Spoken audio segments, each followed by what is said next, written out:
commemorating the past, reflecting on the present, envisioning a future. 1962. Mother of man and ruler of the world, raises her noble head and approaches the court of justice with the clarion call for equal rights for the Hindu women. Our right to vote and our right to hold office should never be taken lightly and should be exercised at every opportunity. True, we women are ready, willing, and able. You must no longer deny us our rights. Good evening. Violence affects the lives of millions of women worldwide in all socioeconomic and educational classes. It cuts across all cultural and religious barriers, impeding the right of women to participate fully in society. One of the most dangerous places for women is the home. Domestic violence is a familiar phrase for most people today, but what does it really mean? How often does it occur? Is domestic violence a new phenomenon? Domestic violence is a reality, and it's also a crime. The victims are from every walk of life, rich and poor, of every race. The majority of the victims are women. Domestic violence has been a part of society basically forever, and it is rooted in traditional male dominance and the view of women as property. Domestic violence was considered a private matter. Some people felt that a man's home was his castle, and whatever went on inside a man's home was nobody else's business. Others assumed that violence in most relationships was either provoked or therefore deserved, or it was something to be endured. I was watching TV several years ago, and a religious leader said on TV that a woman is like a Timex watch. She should take her licking and keep on ticking.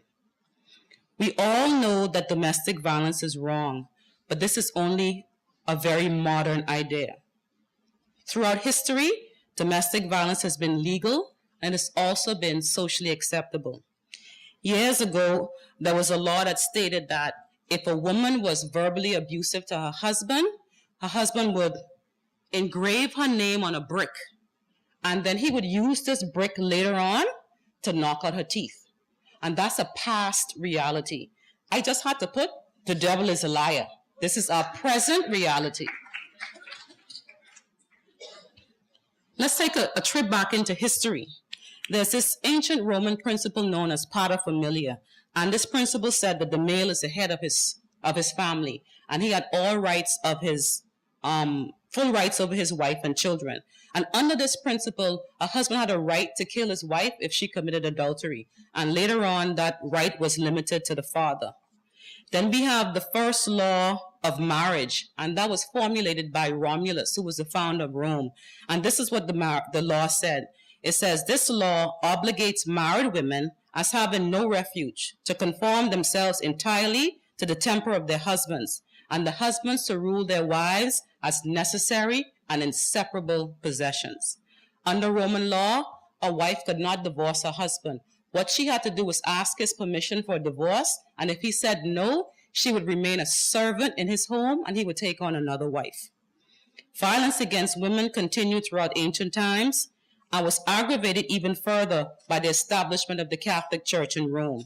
Corporal punishment of an errant wife was a widely acceptable practice during the Christian era.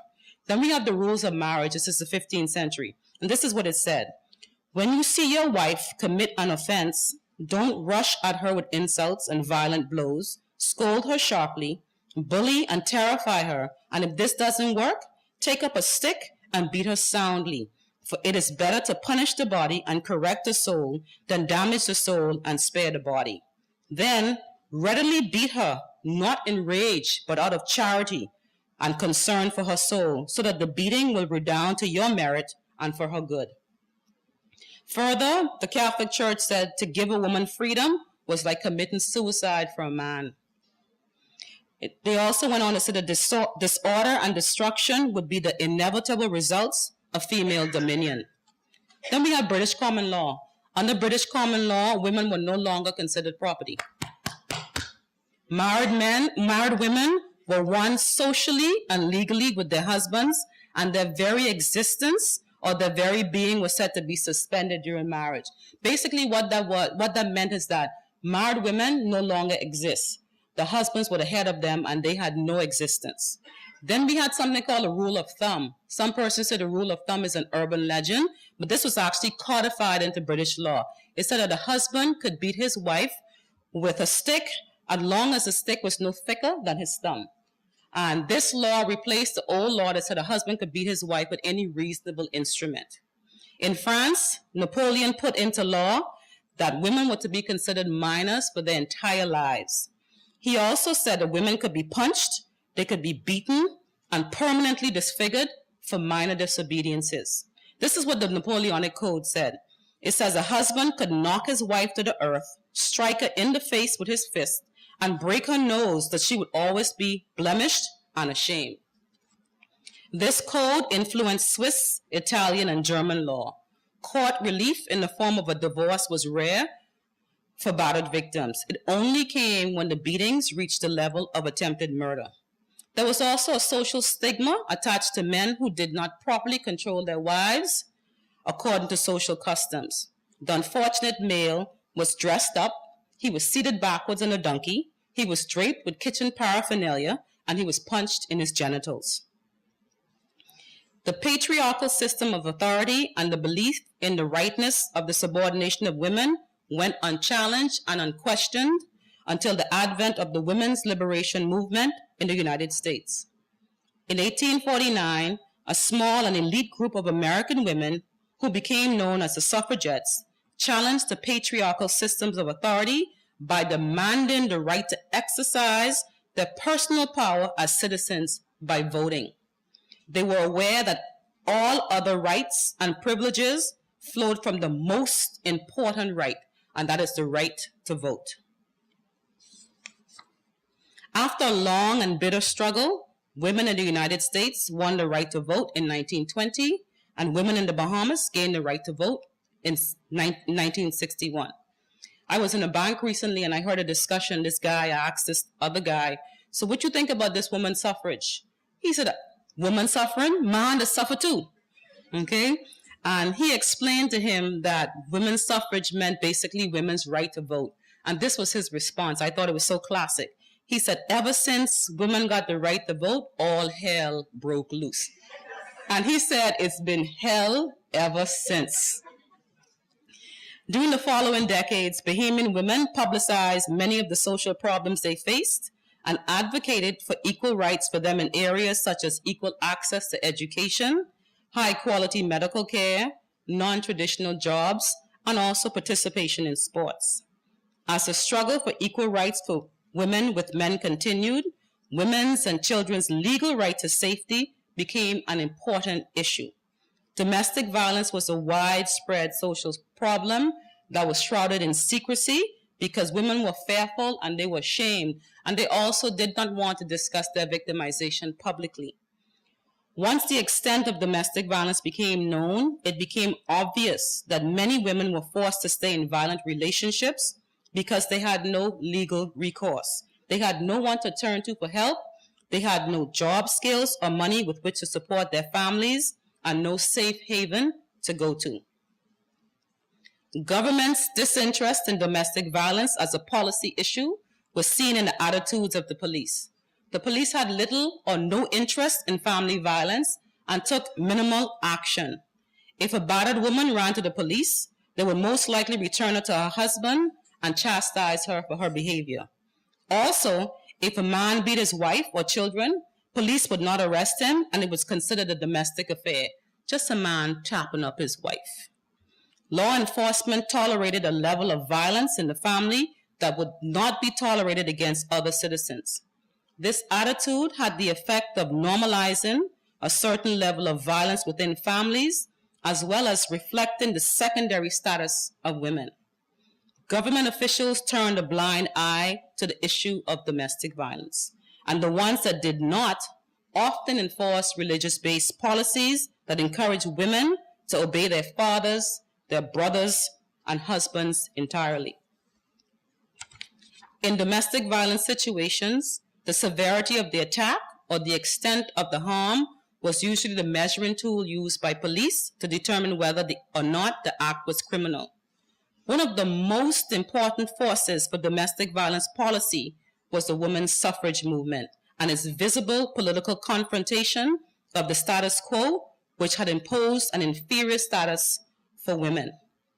Today, as a result of the efforts of Mary Ingram, Mabel Walker, Georgiana Simonet, Miss Lockhart, Isaacs, Wilson, and others, Bahamian women have used their voice and political power to influence legislation that criminalizes violence against women. The right to vote has transformed women's position at all levels and opened up opportunities for women to be heard and to become involved in social policy development. Today, violence against a woman in her home is now defined as a crime by our society, and the criminal justice system treats it as such. Some argue that the real test of the working of women's suffrage is to be found in the answer to the question whether better laws have been framed as a consequence. Today, any issue concerning the rights of women is now a public issue and is forced into the public arena as well as onto all Bahamian government policy agendas. In the Bahamas, women voters and those elected into office have used their political power to implement legislation to end violence against women. There are shelters, legal aid, and other services for girls and women at risk, and also counseling and rehabilitation for offenders.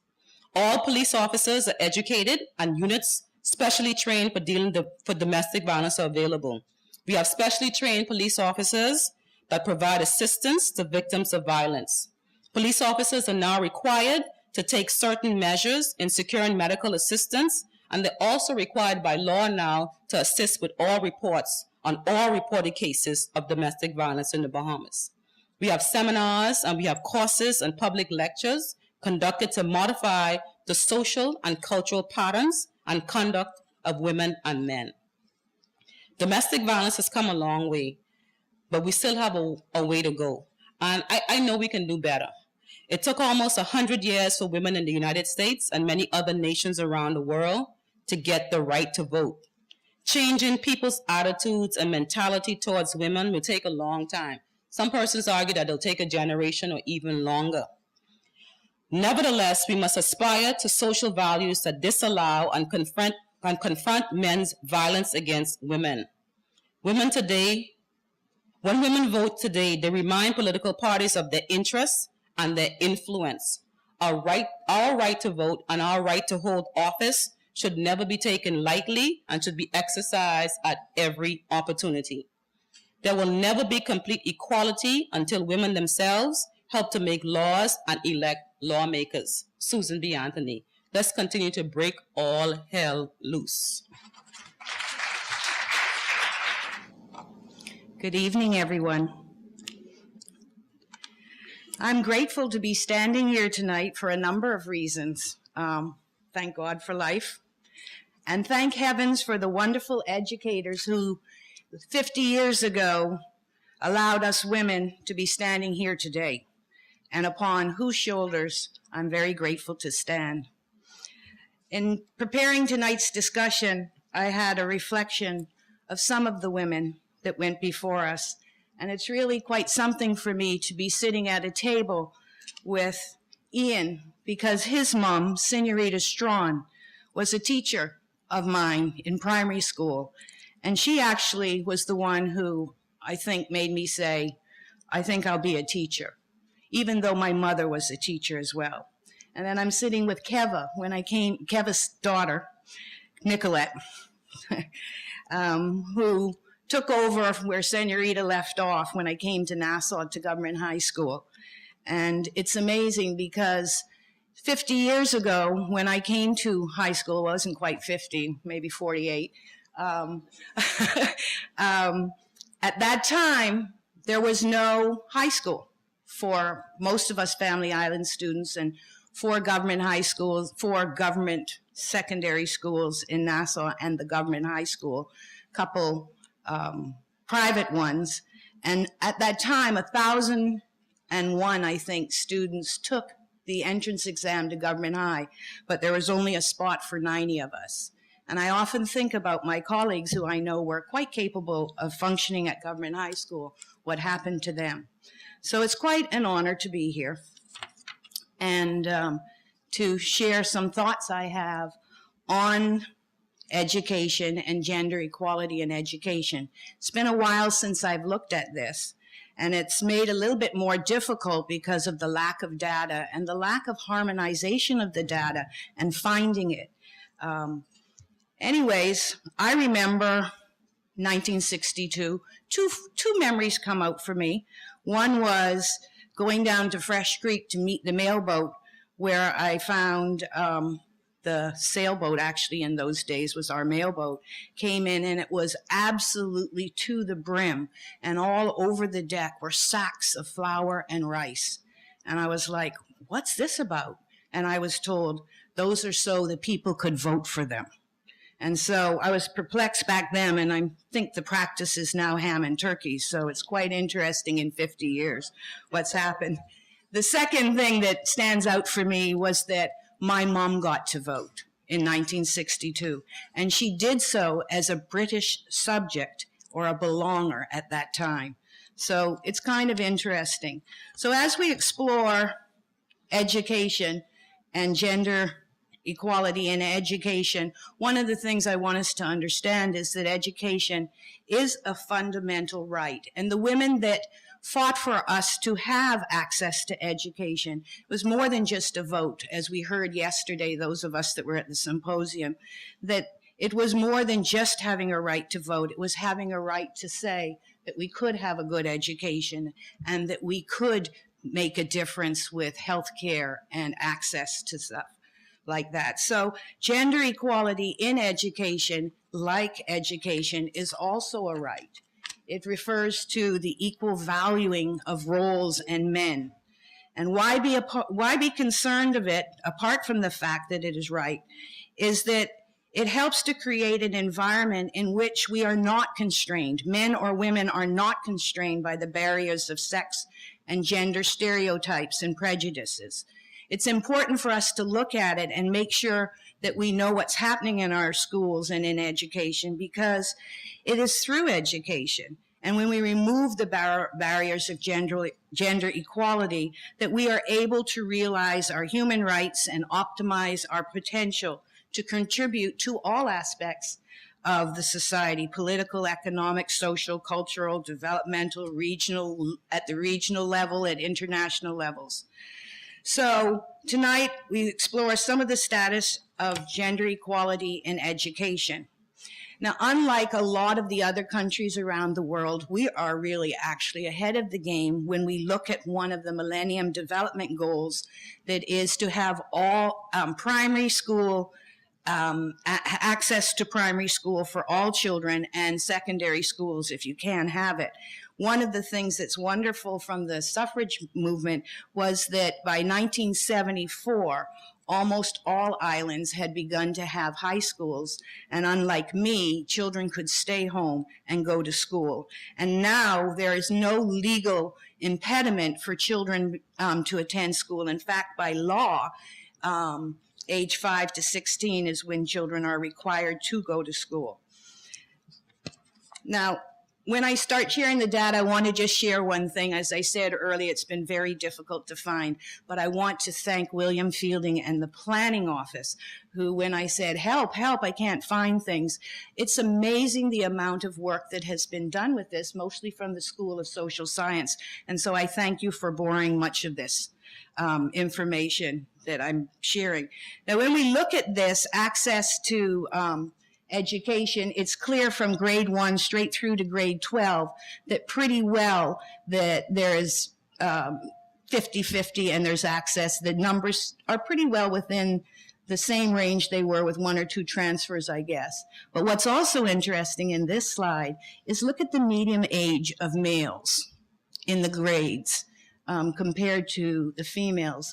Almost by grade 4, there starts to be a difference, a major difference. And that has some issues for us to think about. what happens then as kids go through the high school, primary school, high school, and they think about coming to tertiary education, this slide is really quite interesting. If you look at high school, 1-1, male-female, grade 12, 1.1 females, and then we get to sitting BGCSEs, and 1.5 females to 1 male sit BGCSEs, which is an interesting thing to happen. What's even more interesting is the passing of BGCSE to English language, 2.2 girls to 1 male. Now, when you consider that that is a requirement to enter the college and most post-secondary institutions, that's a very significant thing that's happened there. And there's many reasons that that might be, including differences between how we learn and how we think. What's fascinating as well is by the time we get through graduation, it's 5.2 females to 1 male. It's changed a little bit, but not much. The question, though, is where do these students go in college? And is there a reason why we come to the schools that we come to? Now, this is an old slide from 2003 to 2005. And if you look at this, underneath, you know we've changed those acronyms many times. But the second very tall one is the nursing school. And the next tallest one is the School of Education. And you can see that I should have colored them pink, because those are considered the feminized schools. And so the question has to be asked, how is it that girls end up in these kinds of discipline? What are the expectations that either have pushed them there or pulled them there? And while we know that schools are only one aspect of how we socialize ourselves, I mean, the family is the first, the community, the church, it's something that I think we might want to really investigate a little bit further.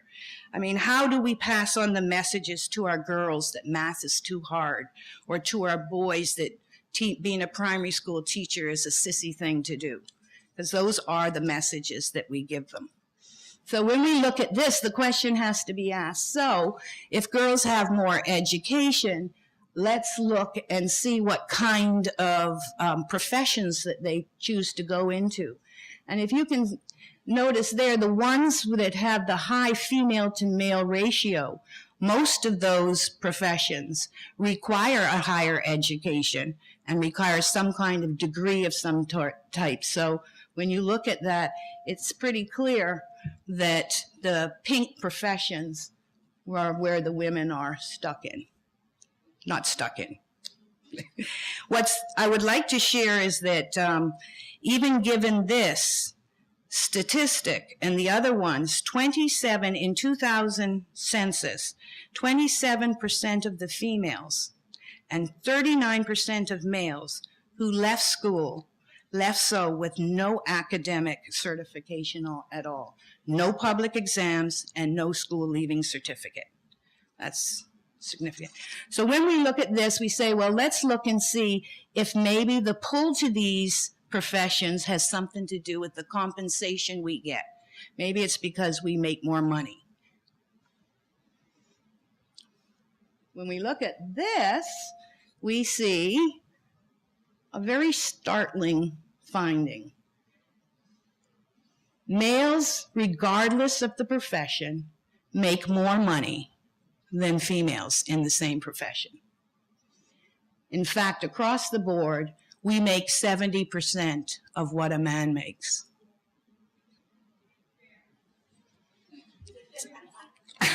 It's not fair. That's true. And when you go back to the definition of equality and equity, one of the things we're looking for is fairness. You're right. So there's definitely a differential compensation based on we would think on education. So why is that? What is the message that females and males receive from this? And what's even more startling, I think, is that this difference in the money that we make, the compensation, happens across all age groups. So a female from the age of 20 to 65 will always be making less than a male. maybe we do need to come and get extra degrees so that we can see if we can make as much as a male. And this next slide tells us that I think that that's something that we might be doing, but it doesn't really work out. You will note here that a female with a bachelor's degree makes less than a man with an associate degree. A female with a master's degree makes less than a man with a bachelor's degree. And so a woman must have almost an entire degree higher than a man in order to have some kind of similar compensation. And here's another one to show this. You can see that a female with a master's degree makes less than a man, or well, just a little less than a man with a bachelor's across their lifetime. So when we tie this all together, it's really clear that women need to have more education than a man in order to get some kind of compensation. Not quite sure how we address that. I think unions have done very well to help to make sure that in specific fields, regardless of your gender, you are paid the same amount. And I think that's one of the wonderful things that unions do. Anyone who knows me knows I love what unions do. All right, so the question then is, when I started to look at is, well, let's see if that's the same case within schools, and how can we look and see what kind of equality there is when we look at schools. So I got the 2009 and 2010 statistics from the Ministry of Education, and then we had 2,627 female teachers. These are trained teachers. The statistics for untrained teachers is very interesting. There's, I don't have a slide for it, but it basically speaks to the fact that there are percentage-wise more untrained teachers than female untrained teachers, percentage-wise. Anyways, if you look at this, the percentage of males that are teachers across the different schools, and you look at the number of males that are administrators, we then see another imbalance in a way. 4 female teachers to 1 male teacher, yet there are 2 male administrators to 1 female administrator. Put another way, almost 20% of the 613 males are in administrative positions, which compares to 10% of the 2,627 females. Per capita, if I can use that term, clearly females are underrepresented in administration as well. And again, ask the question, what is the message to the young boys and girls? Is this a part of our push? Is this part of our pull? And how are we managing this, and how are we addressing this? I'd like to say at this point, too, that when I look through the literature from the task force that was done in the 1990s by Keva Bethel, who led that team, and all of the Ministry of Education documents that I could get my hands on, including the 10-year plan that was just produced last year, there is no discussion about gender. Okay? So, up to this point, in a way, I've been kind of suggesting that women and girls are somehow disenfranchised. What is clear, though, in gender equality is that we also have to track what's happening to some of our male students. Clearly, our boys are not attending post-secondary institutes. And if compensation is the driving force behind these decisions, then perhaps they have no reason to. Maybe they don't need to, and perhaps there are other issues that get in the way. The fact that they drop out earlier in high school, the statistics tell us that they drop out, that we really have an issue because we're spending a lot of money in education, and I don't know if we can afford to lose 50% of our human potential. So let's look at some of the data that's happening in schools and how maybe classrooms ask some questions about how classrooms may be contributing to some of the issues, and maybe there's something that will come up for us. This is looking at special education. Are our boys that are dropping out, are they also being pulled out? And if you notice here, 1.69 males to 1 female are pulled out for special education. More boys repeat than girls, 14% of versus 7% of the girls repeat in high school. And one of the suggestions for some of the issues with special education is physical abuse of boys. Now, they haven't done a study on females yet regarding this, but it's pretty clear that boys are physically abused more in the schools. Now, what's the message? What's this telling us? When we look at the aspirations and engagement at school by grade and sex, perhaps this has something to do with it. I want you to pay attention that across all grades for both boys and girls, there's a diminishment of enthusiasm. And perhaps for the boys, it may be the setting in of the realization that they're just not going to cut the mustard and they're not going to go any further. What is key to is the link in the literature and the research that suggests how poverty may be impacting some of the learning and attainment of both girls and boys. Because poor children, and this is from some unpublished data from the planning unit, their data clearly states that they drop out of school or don't attend school and are absent more because they don't have any money for lunch or transport. And some of the figures that's starting to come out in the data is something that I'd like us to look more at, is the intergenerational issue of poverty and how it's impacting education and its attainment. What is it that we're doing that's keeping this cycle going? And again, if we lose 50% of our population, then what's going to happen? Note that from grade 7 to 11,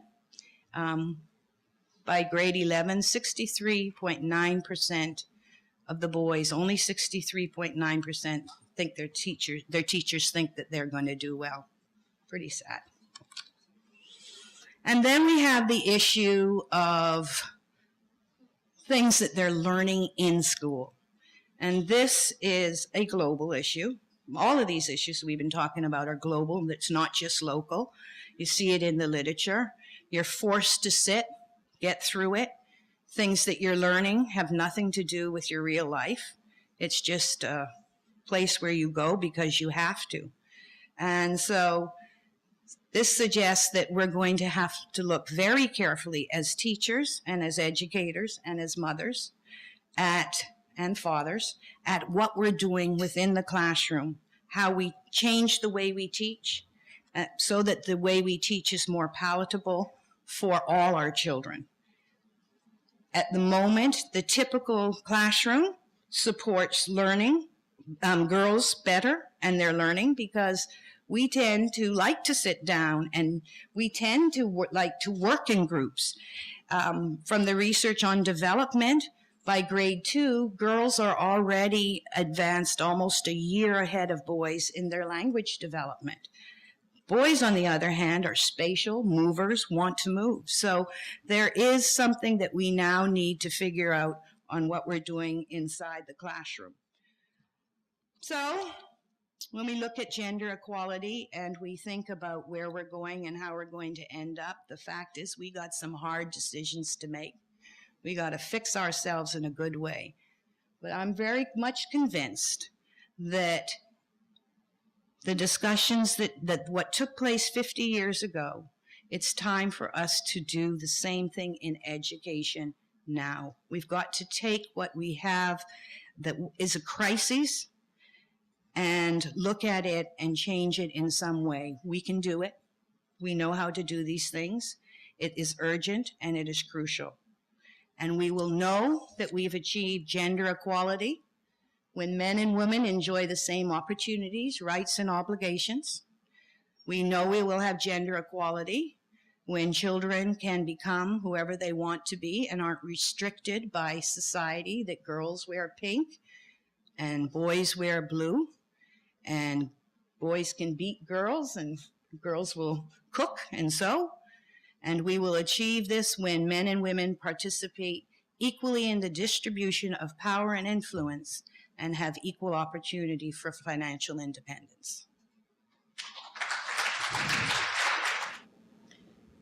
I can attest to one thing that Margot said with regard to compensation for the same job.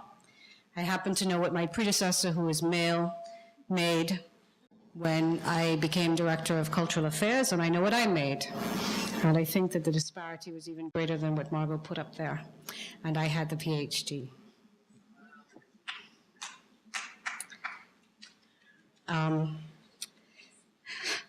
I'm going to change the discussion just a little bit.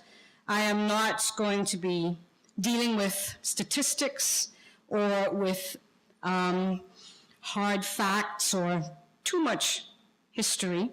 I'm going to be dealing more with concepts. I'm talking about gender and the Bahamian nation, and I'm basing my discussion in large part on a paper I delivered about 10 years ago, just 9 years ago, called Engendering the Bahamas, a gendered examination of Bahamian nation-making or national identity and gender in the Bahamian context.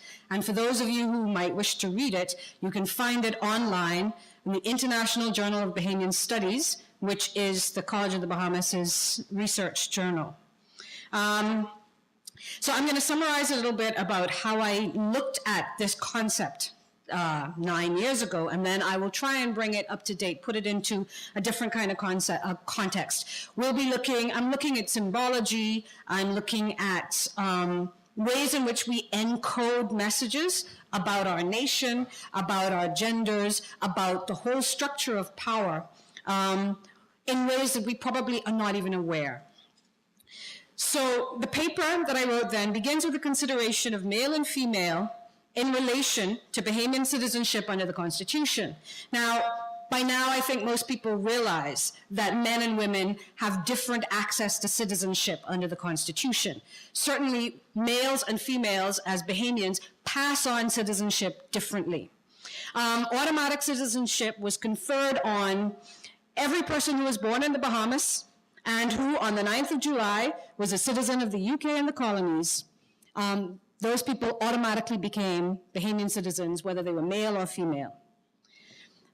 Every person who was born outside of the Bahamas was a citizen of the UK and colonies on the 9th of July, 1973, and whose father became, or would, but for his death, have become a citizen of the Bahamas in accordance with the provisions above, became a citizen.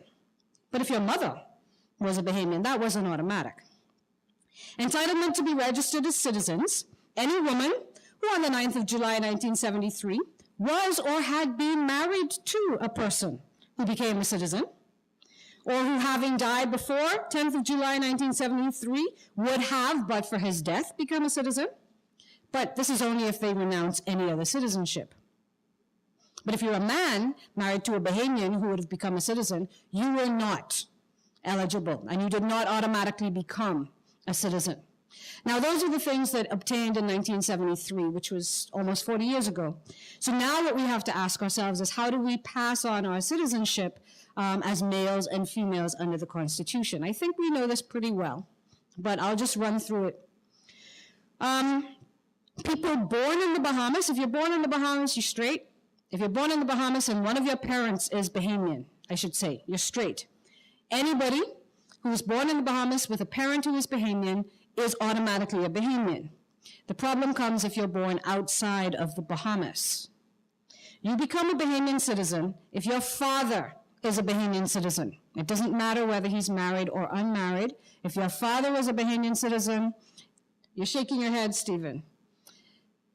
Okay, well, you can correct me on that. But anyway, if your father was a Bahamian citizen, according to the Constitution, you become a citizen or you have the right to be registered as a citizen. If you were born illegitimately outside of the Bahamas to a Bahamian mother, you take on your mother's citizenship. But if you were born legitimately outside of the Bahamas, to a Bahamian mother, you must apply for citizenship when you reach the age of 18. So this gives us a sense that even under the Constitution, as participants in this nation and as citizens, men and women are differently entitled.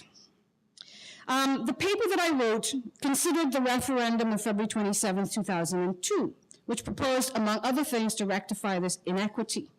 Now, I seem to recall, and I am not entirely sure that I'm going to be correct, but 66% of the voters rejected the idea that this should be equalized.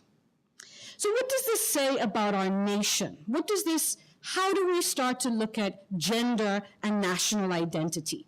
Well, I'm going to look at it in a couple of different ways. I'm going to go off in a number of different ways, and I'm going to focus a lot on, as I said, on symbolism, on symbology. I'll start with the concept of the imagined community. Benedict Anderson, starting his writing in 1983 and revising in 1991, came up with this concept of the nation as an imagined political entity. We tend to have the concept that a nation is something that is organically there, that you inherit this right to nationhood, that you have the blood of something, your navel string is buried in a particular place or whatever. But Benedict Anderson argues there's something imagined about this group of people. Part of it is because we will never know all the people who are in what we call a nation. We have to imagine this connection that is between us. He contrasts modern nations with collectivities that existed before that. And in most cases, we could call them face-to-face communities or communities that had a kind of hierarchical collectivity. You were not necessarily the same group of people. You were not the same as the people down the road, but you served or you pledged allegiance to the same ruler or the same king. A nation is quite different. A nation depends upon collective imagination, on a myth-making perhaps. National identity is a fictive commonality, and the nation is consciously invented, and it is held together by common narratives. Now, what does this do in the Bahamas, where the common narratives are, by and large, the 21st century is changing this, but are by and large understood? They're not necessarily written down anywhere. They're kind of understood. There is a theory in the study of nationhood that addresses this. There's the idea of the nation builders who go out and create from the ground up this kind of national identity by doing all kinds of things, most of them artistic, by going out and collecting folk tales and folk songs and creating a whole national sound, music, look, aesthetic, and so on. That's what's termed nation building by a man named Foster. But there's also what he calls nation making, which is this kind of almost accidental creation of a collectivity that doesn't necessarily have quite such a conscious thrust. And I argue that in the Bahamas, we fall into that category of groups of people who have a nation-making past rather than a nation-building past. And I'll look at that a little bit later. But I trace it back to the idea that the struggle that we put most of our energy into in the Bahamas, the collective struggle that we put most of our energy into, was not a nationalist struggle. It was not an anti-colonial struggle. We were really not kicking the king out, or the queen, or the prince, or whomever. We were fighting for racial equality. And so it was in some ways an internal struggle. So the election of the PLP in 1967, unlike the election of nationalist parties throughout the rest of the Caribbean, represented a departure from this previous status quo where a majority of people of part or whole African descent were ruled by a minority of people who had most or all European descent. And that was the victory that the Bahamian collectivity had been struggling for. It was not so much a question of getting rid of the UK, and perhaps not coincidentally, therefore, the independence of the Bahamas is about 10 years behind the independence of the other major nations of the Caribbean. And I argue that Bahamian nation-making between 1967 and 1972 was not so much a national building, breaking away from a colonial past. What it was a building of an Afrocentric identity in the form of a nation. The rhetoric of nationalism that came along with independence in 1973 was a racialist one. The Bahamas was defined as a black nation. The perspective became binaristic. White Bahamians found themselves, certainly in the first 10, 20 years of independence, considerably marginalized in a number of different ways. And we've seen the discussions in many different arenas, from the symbology of the flag to the concept that, white Bahamians don't actually exist. And this is quite different from other Caribbean rhetorics of nation, which tended to embrace the oneness of the nation first. We think of Jamaica's out of many, one people. Now, the out of many, one people can be categorized as what somebody, Suzanne Burke, argues is the Creole cultural policy model, which stems back in the rest of the Caribbean to the Federalist movement of the 1950s. The Bahamas was not part of the Federation of the West Indies. The Bahamas was not considered at all at that time. And she argues that that started off by it was kind of a bourgeois movement, a movement that talked about nation building in terms of evolution into getting the right to rule oneself and so on. And later, this developed into the plural society model and started to look more at the masses. The Bahamas moved straight into this concept of a nation comprising the masses. And rather than dealing with the plural society model, our nation was initially founded on the idea that the grassroots, the true Bahamian, comes from the grassroots of the majority. And we have had considerable trouble ever since then accounting for the minorities of our population as being true Bahamians. And we can continue to have this discussion today. People are still asking the question, what is a true Bahamian? And the concept generally is somewhere in the back of somebody's mind. It is somebody who is from the working classes, of African descent, generally of a Baptist or a Pentecostal or a non-denominational religious leaning, and so on and so forth.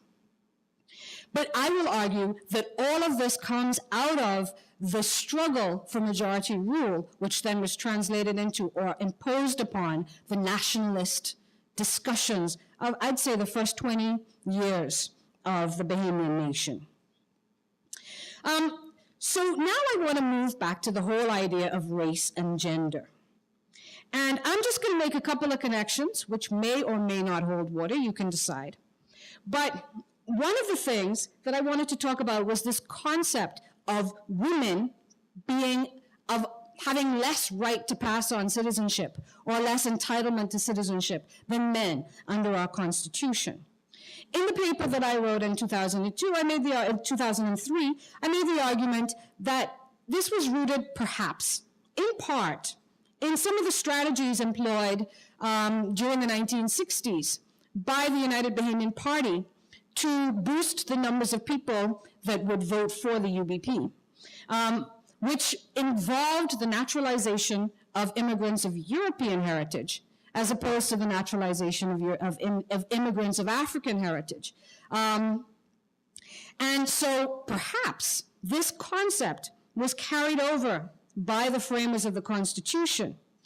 I'm also going to look at it anthropologically. There's a theory in anthropology, which I may or may not subscribe to, but let's just use it anyway, that one of the fundamental ways of exchanging, of economic exchange, is the exchange of sisters for wives, okay? And the people who have the power are the people who get to exchange these sisters and wives. So when we get the Constitution being written, maybe what we could see is we are trading our women. Our women can't trade us. And so men have more right to confer citizenship, to transfer citizenship than women do, because one wants to control the reproductive abilities of the woman. So we can say that the variable identification under the Constitution can be linked to that recent history. Women of the society, I argue, were regarded as the vulnerable place in the Bahamian armor. And women could go off and have children by all kinds of people, and thereby, how can I put it, sully the Bahamian blood, and therefore, the citizenship that they were able to confer was curtailed somewhat. We'll notice that husbands are excluded from the citizenship conferring, while a wife has, to some degree, in theory, more right. If a Bahamian man marries a woman from abroad, she, in theory, has more right to citizenship than if a Bahamian woman marries a man from abroad. And again, there's a differential in among the children of those two people as well. What I want to suggest now is that there is an irony in this whole concept. Because what was happening with the Black leaders of the New Bahamas is that you can see them reenacting the narratives of empire, what has been called by Anne Laura Stoller the eugenics of empire. The concept that the men of the empire are the people who are conferring entitlement and right again, and women being secondary. Inherent in all of these ideas is the concept of the passivity of women versus the actor who is male. On top of this, we can look at the concept of Orientalism, which, as Edward Said argued, was the feminization of the colonized. So there were two levels of masculinity and femininity involved in societies that had been colonized. One is, of course, the stuff that we think of. The other is always that the colonized is in a feminized, passive, subordinate position to the colonizer. In my 2003 paper, I look at two symbols. One, literature, and two, Junkanoo. These are two symbols of nation that we look at. And generally across the world, it's literature that is employed as the prime shaper of national identity. I argued in the Bahamas, we didn't have that. We used Junkanoo instead. And I also argued that certainly up until 2003, many or most of the practitioners in the literary field were female, whereas most of the practitioners in the Junkanoo field are male. Junkanoo is also physical, it requires stamina, it occupies dangerous spaces, it employs the rhetoric of war, whereas literature is associated with the intellectual, is associated with female, and it also tends to be regarded as something that is not really Bahamian. I also talked about soft women versus hard men, and I'm not sure why Stephen's, are you telling me I'm out of time? Oh, good, okay. And talked about the classic dichotomy of the Caribbean culture as imagined by Peter Wilson, which tended to take this binaristic approach that identified the idea of reputation with males and respectability with females. Reputation being associated with men, street society, individualism, personal charisma, drinking, talking, fighting. Many of these things we may want to say we can link with Junkanoo. Respectability, on the other hand, across the Caribbean was associated with women, the home, the church, the family, personal responsibility. And I then brought it home and talked about the concept of hard and soft. If a man is called soft, that is a cut to the bone. That is something that men strive very hard not to be in the Bahamas. Whereas women are rarely considered able to be hard. If you want to translate these beyond the obvious sexual connotations, To be hard means to be able to hold your own, to be able to be willing to fight, to maintain your honor, to show your strength. And it also happens to be associated with blackness, with what we might want to call, in quotes, authentic Africanness, whereas soft is associated with the feminine, with the pacifist, with the passive, with work that happens within doors, with the ability to use language, the comfort with expressing emotions, and academic excellence. It also tends to be associated with whiteness and Europeanness, which is not something that is confined to the Bahamas. Now, what I just want to do is I want to take it a little bit further because I'm not sure that this dichotomy still plays in 2012. There have been changes both in the place of Junkanoo in the national identity and the place of the arts, literature, and so on. But I also want to point out that the irony of this typology is that it reproduces on two levels, the rhetoric and the hegemony of empire. It does not question this balance. What it does is it takes it, thank you, and it reifies it and it kind of makes it Bahamian. It joins blackness, it joins the physical in ways which maintain the age-old oppressions that came through empire. So what I want to point out is that while the traditional concepts in the Bahamas of soft versus hard endure, even though there have been some changes over the last 10 years, they continue. They may be enacted somewhat differently and perhaps more alarmingly. I believe our society in 2011, at least the common understanding of our society in 2011, is that it is more violent than it was in 2003. The violence is perpetrated primarily by males, and it takes two main forms: male-on-male violence, which takes place often in the street, in the outside, or masculine supremacy over the feminine, i.e. domestic violence, or attacks on the feminized male, homosexuals or soft men. Similarly, our political rhetoric has polarized around the same dichotomy. If you think about the way in which the leaders of the political parties in the last decade have been presented, one could look at a masculine leader versus a feminized kind of leader. Somebody who is hard, tough, able to take decisions. Somebody who's soft, consults, is not so much able to take decisions.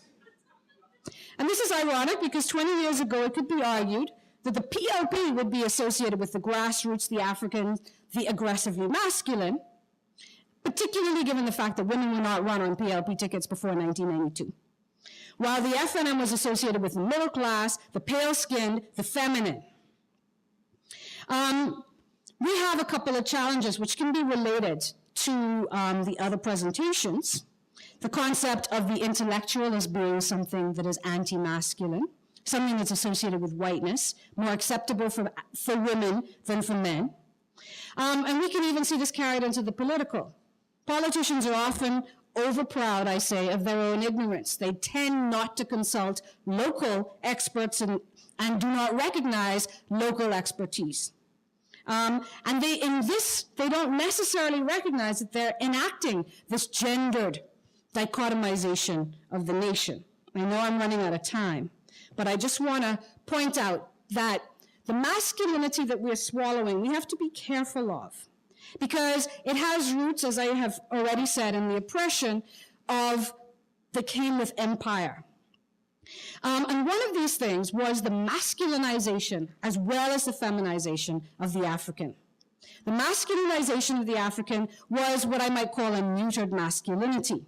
It's hemmed in by structures of power that exclude it altogether. And it is the kind of masculinity that justified the enslavement of the African. It is a masculinity that is defined in terms of evolution, in terms of savagery, and the masculinity, therefore, that endures today has two elements. The first one is a masculinity that exists in the structures of power. It's the masculinity that ensures that the most powerful individuals in the world are white men who amass economic riches, influence governments, administer multinational corporations, and shape the world to their own desires. This masculinity is white, literate, powerful, and mostly external to our own reality. It constructs the hegemonies that shape the realities of the rest of us. The second is the masculinity that we continue to enact in our nation today. And this is the masculinity that is the residue of this concept of savagery. In this model, the masculine is associated with physicality, is tied exclusively or almost exclusively to the body, is used consciously and unconsciously to justify continued oppressions. And what this masculinity does not have is any power on the global scale at all. I'm going to leave that idea there. I'm sure I went more than 5 minutes, even after Jessica gave me the thing. But I'll leave this with you and be open to questions later. Thank you. I'm honored to share the panel with such very bright people, and in fact, the order is great because I am right actually in the space of the ideas that Nicolette has shared. I am working on a film, documentary, which asks really 4 questions. The first is, what's wrong with Bahamian men? Now, that's a loaded question, of course, and deliberately loaded. I'm not a traitor to my side, but it's a deliberately loaded question. And the second is there a man shortage? We know there's a man shortage at the College of Bahamas. The third is, what difference does a man make? And the fourth question would be, what actually makes you a man? So at some point, this imaginary movie of mine will explore these things. But I'll just share a few thoughts on this subject. And they're somewhat disparate. The first one is that we, in our country, I think we still define manhood as the power or ability to provide and to protect. What's interesting, a responsibility to nurture or care for. That kind of thing is gendered female, and that's probably very, very traditional, I suppose. Of course, and also I think when we talk about crime in our country, we talk about the single-parent family and the absentee male, the absent father. I wonder if we aren't assuming that the male presence would automatically be a good thing. If we aren't assuming where you'd automatically have greater stability, that the boy in that family, because that's what we're concerned about, male violence, because most violence is male, would have self-esteem and he'd be more obedient. I wonder about that. I wonder, in the heyday, the golden days, the good days when Daddy was home, what was his presence actually contributing?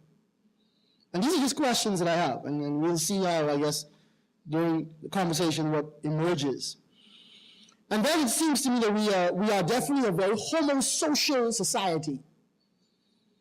Homosocial, not homosexual. We don't like that. But men want to spend almost all their time with men. Think about it. But we don't like gay people.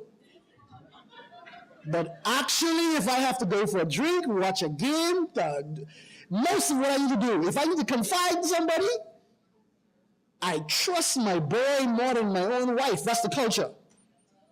Homosocial, very, very interesting. And there's a hatred of women in a sense.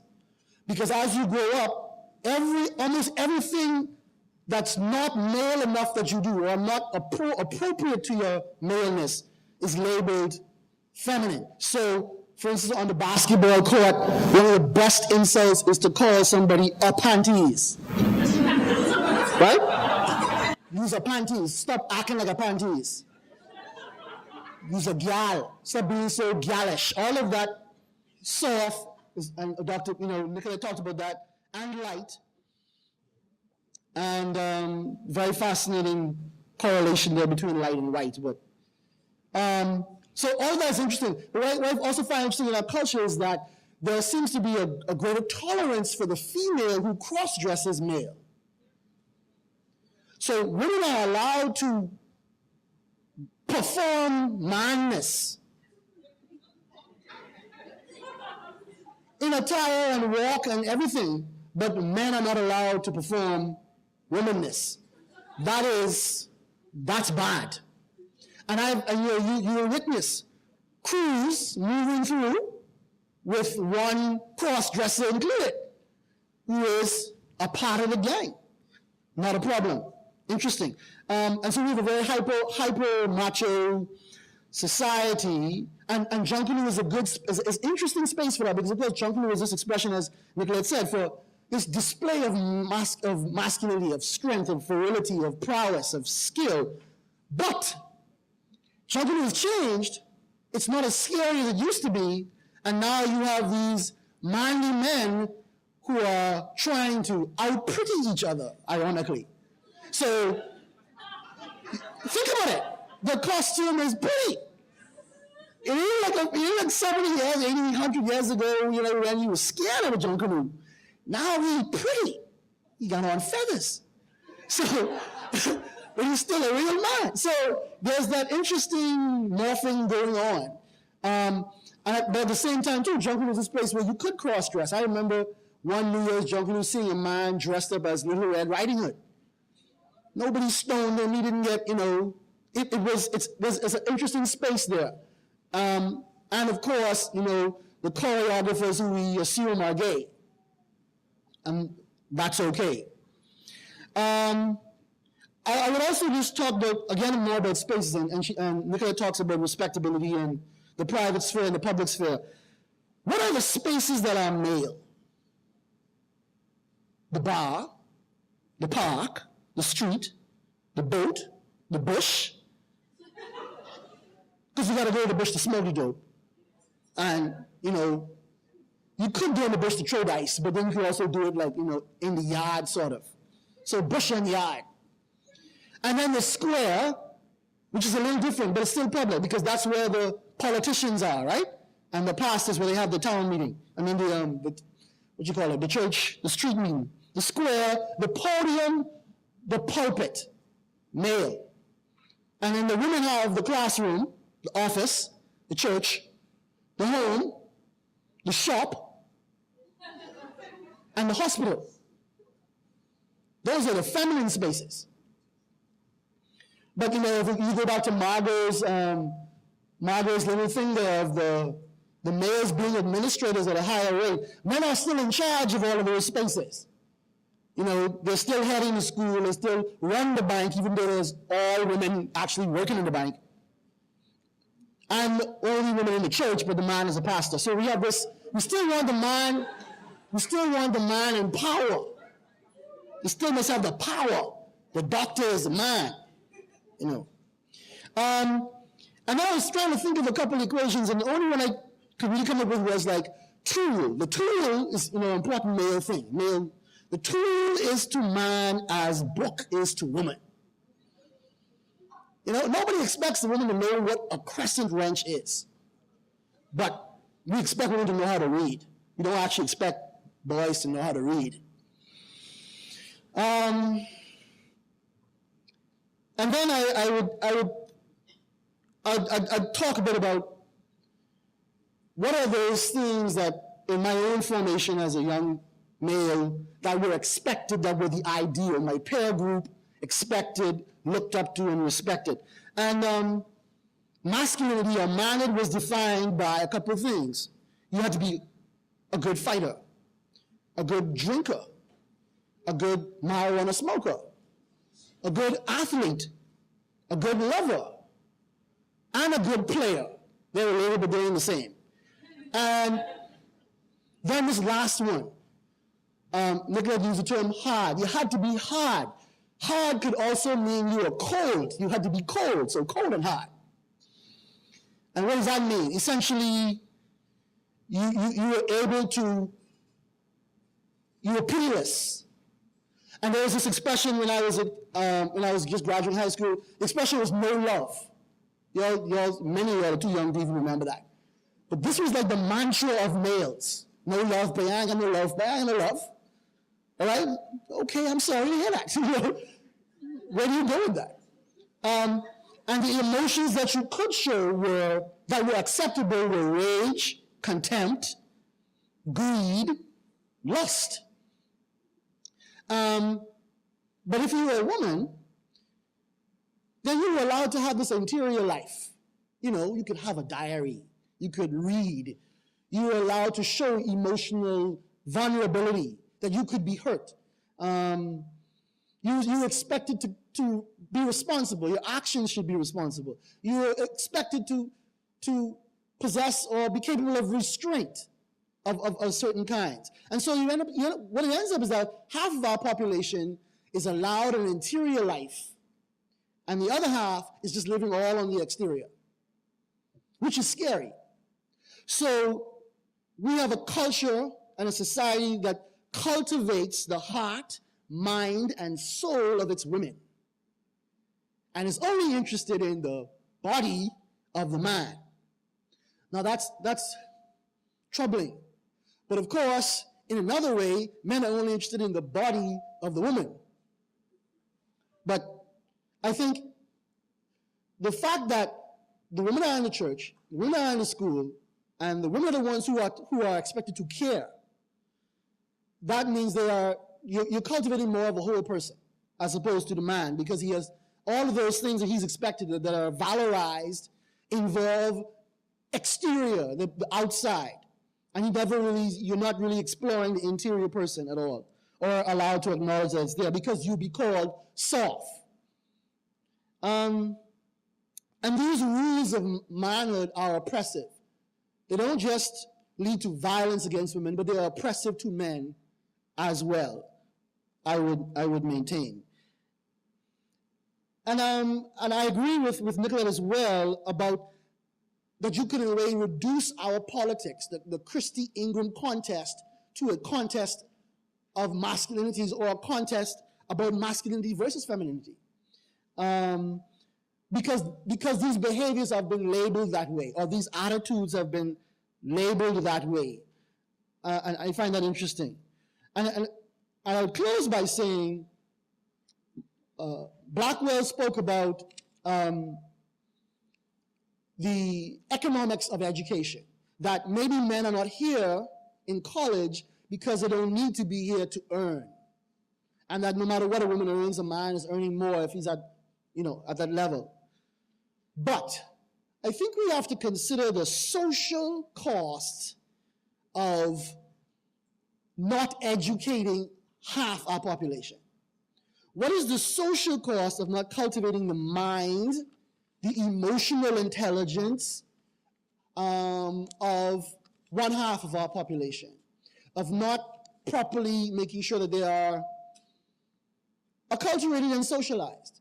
And I think that it is destructive, dangerous to us as a society, because money aside, these men become fathers, these men are citizens, these men vote, they make decisions, and we seem content with a situation where we have women exposed to a higher level of reflection, introspection, analytical thinking, but we leave men in this realm of the body and of certain kind of aggressive emotions. And that's very troubling. Thank you. Well, I don't have the figures, but I know it's been well over 120 million. It's Two- a quarter of a billion. It's about 200. It's between 240 to 255 million dollars. Both of you were wrong. More? or less? It is 280 something million for Okay, education. there we go. Yeah. But, And my research has led me to believe, not to believe, to come to the conclusion that that is not substantial. well,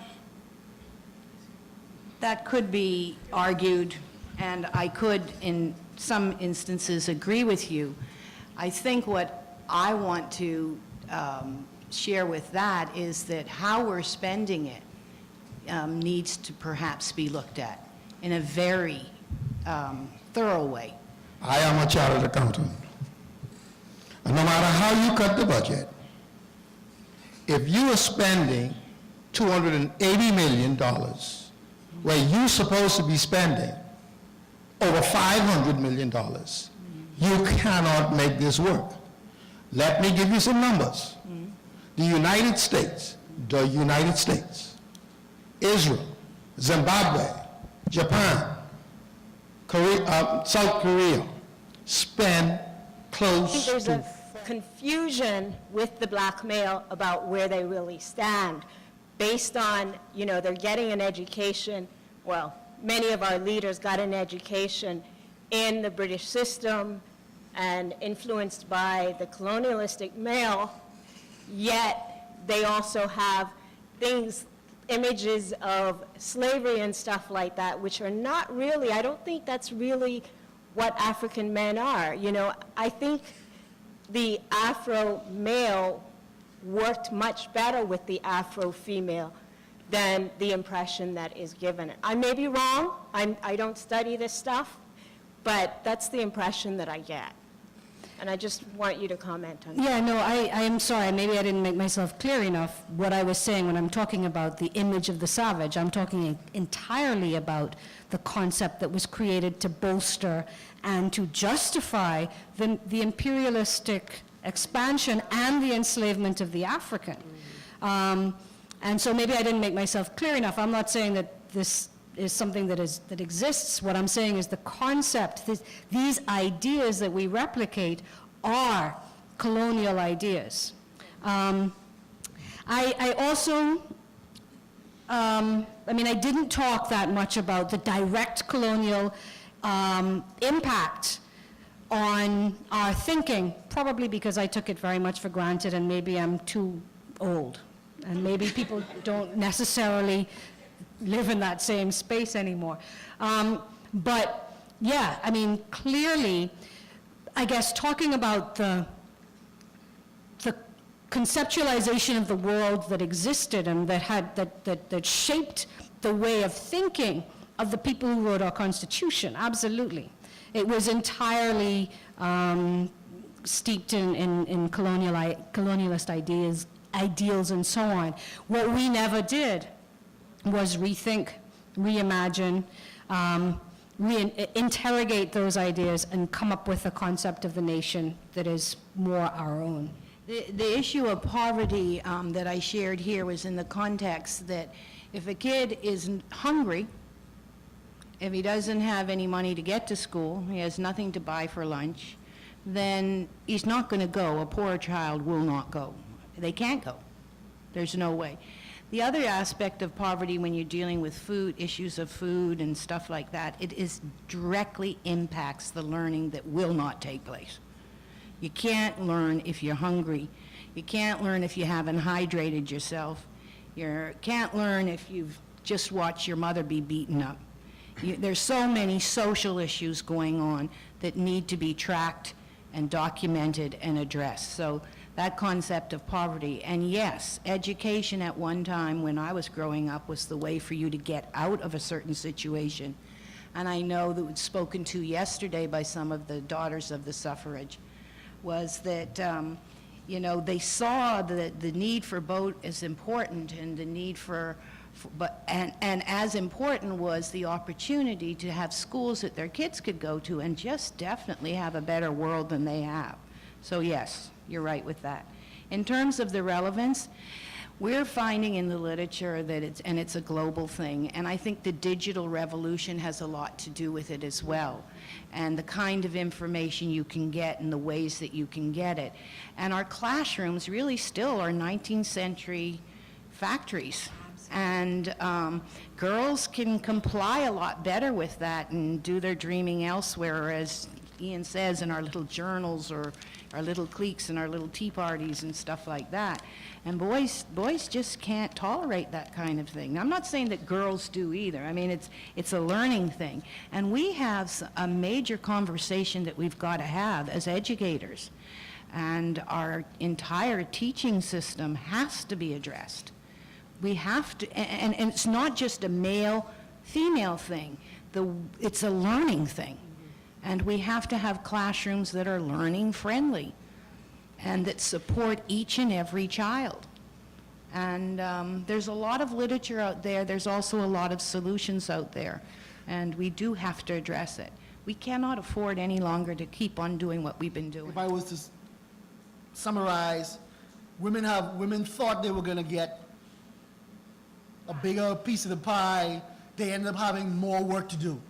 So you don't get to, you're not going to be absorbed from any of the stuff that you had to do in the home, but you go and bring in that money too. And that seems to be, so there's greater pressure now, even than before, because you need to be a wage earner, which before you weren't allowed, like my grandmother didn't work in the workplace to make a wage, but then you still have to come home and do everything else that you were doing before, including pleasure me and cook for me and mind them children. Yes. Get it done, ladies, yes. There's actually some statistics that I found when I was putting this together that women actually spend, apart from their work time, 19 hours a week doing housework, as opposed to 8 to 10 hours that men generally help around the house. I think that we need to, maybe it will be partially an answer, I don't know. I think that having spoken about gender and national identity, what's missing from our discussion, and I think this may also serve to address some of the other questions that I got. I think what's missing from this discussion is the context in which our country, and I think Audrey related to this in talking about a deeply post-colonial society, we fail to consider the context in which our country exists. Yeah. And without doing that, we cannot create a national identity, because we're dreaming if we think we have created a nation without considering all of the things that act upon us and upon our people, both historically and in popular culture, and in terms of hierarchies of finance, and in terms of our political, for the last 20 years, our political abdication of responsibility for the development of our country. We have had development by foreign investment. I have not yet, for the last 20 years, I have not heard of a government who has talked about how they're going to invest my tax money in making my country better. I've heard about people who are going to attract more foreign people to bring their money in and take it out when they finish with it. You're getting roads. And